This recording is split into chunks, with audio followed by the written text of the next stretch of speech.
Every creature on this planet has an ecological niche. A niche is generally described as an organism's place in an ecosystem, encompassing both environmental conditions and the interactions with other organisms. A niche is an organism's place in the world. No two species can occupy the exact same niche because, were that so, they would be in direct competition with each other. If this competition occurs, one species would have to adapt, fill a different niche, or become extinct. Mother Nature does not do whimsy. Take the platypus, for instance. With its beak, and its fluffy fur, and its webbed feet, big fat beaver like tail, the platypus certainly does look like Mother Nature's expression of whimsy. The beak is for digging in the soft soil at the bottom of streams and lakes. The fluffy fur is to keep the animal warm. The webbed feet are for navigation, and that big tail is for storing fat for lean times. While the platypus may look that way to us, the species is perfectly adapted to the niche that it occupies. We know what that niche is, and we know where to find them. This brings us to our friend, the Bigfoot. Does Bigfoot have a niche? Do we know what it is? Do encounters and descriptions give us at least a start in determining what Bigfoot's niche is and where we can find them? I looked through depictions of Bigfoot in art because that is what we have.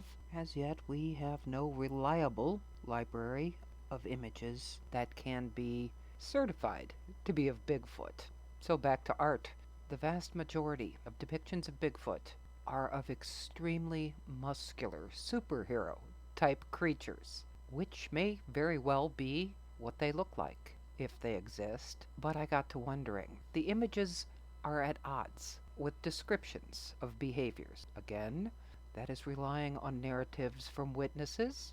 Those narratives say that the Bigfoot moves through the woods silently, or nearly so, and they are extremely fast.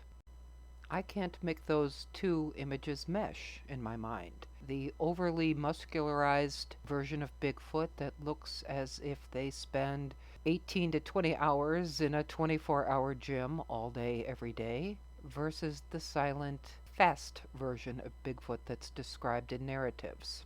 I wondered, and I did a couple of additional models of my theoretical Bigfoot. The first one I did was more traditionally heavily muscled, giant thighs, wide shoulders, no neck. Then I did a little smaller one, about 7 foot tall, muscular but not overly so.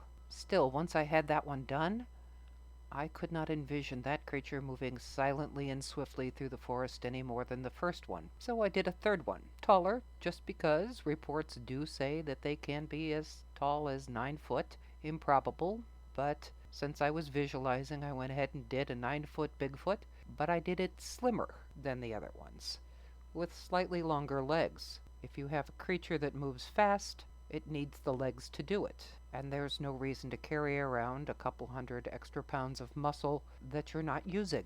Of course, in coming up with my theoretical Bigfoot, working through descriptions, working through images that have been done before on my part, pondering will have to take place. Is my theoretical Bigfoot mostly an herbivore that eats a lot of high fiber foods and therefore would have a distended belly to digest that?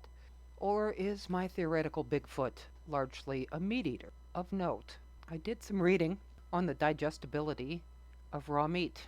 According to studies, raw meat is a great deal more difficult to digest than cooked meat, and we have no lore or any narratives saying that Bigfoot fires up the Barbie for his venison steaks. So if they do eat meat, I wonder how much they eat. The vast majority of available food, at least in the Midwestern woodland, is going to be vegetable matter. Shoots, tubers, edible leaves, the inner bark of trees. I'm getting down to the point where I am suspecting that my theoretical Bigfoot is a generalist.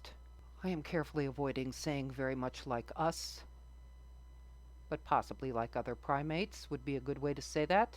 Regardless, I didn't do my models moving, but I did end up with a 2 scale height comparison chart. Of course, the fab is about 5'10" with 6 inches of hair, like any stylish woman of a certain age and of a certain era might wear. The Bigfoot depicted here are 7 foot, 8 foot, and 9 foot, respectively. This, of course, is an ongoing process, and I am just at the very beginning stages of pondering. And lest you think that I am some sort of a, what is the word they use? A desktop warrior, I also go out and look. I do have a friend who has access to a fairly large wooded area, which is unusual where I am. I don't go out Rambo style, dressed in camouflage and armed to the teeth. I go out in a loudly colored shirt because bow hunters. And not that I'd ever think that I'd be mistaken for a deer. If what we have heard is in any way true, there is zero chance that a fat old lady over the age of 60 is going to run down one of these things, so I have to get them to come to me. The best way that I can think of to get them to come to me is to wear my usual loud, obnoxious colors and hope that that is strange or interesting enough, at least unusual enough in the woods, for them to be at least curious. We'll see.